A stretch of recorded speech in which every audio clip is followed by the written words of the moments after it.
bringing them in the door is one thing, recruiting them, but keeping them and making sure that you have a high performance team is a whole different ballgame. In the book that you outline in an employee engagement cycle, I like how you outline this. What are the phases? Yes, the employee engagement cycle. So for those of you who are listening to this, imagine a 3-part wheel.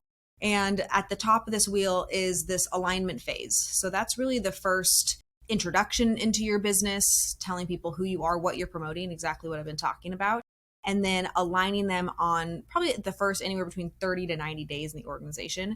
The second phase, second part of that wheel is going to be the development cycle, which most team members are stuck in something that I like to call development purgatory, meaning they've been a front office person for over 3 years. They've been stuck as a recruiter for a year and a half. They're just sitting in the same exact role, even though the business owner is like, I want this business to grow. Why don't people care more about helping me instead of just like being a drag on me?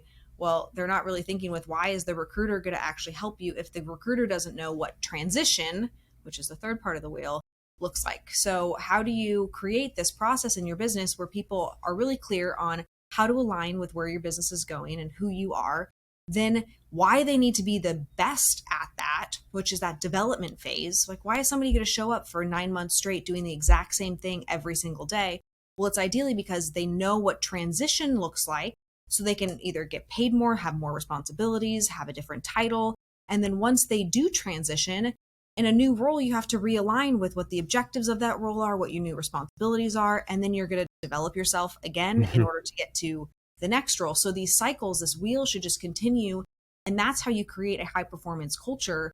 In our organization, over 25% of our team members have already moved from the first role they started with us in into the senior, if not the director role that is 2 steps ahead. And it's because we told them in their first day, hey, this opportunity is available to you. And that's what creates this like performance side while your business is scaling and growing, because you're pointing people to why they need to be the best, ideally why they're selling and getting more customers to your business. And you're kind of taking more responsibility around teaching people how business actually works and how your team members can participate and contribute to that. Do people or teams ever get stuck within this cycle that you've outlined? Totally. I mean, we have a handful of team members right now who I can tell through our daily all team call that they're disengaged. I can tell that they're just not fully in.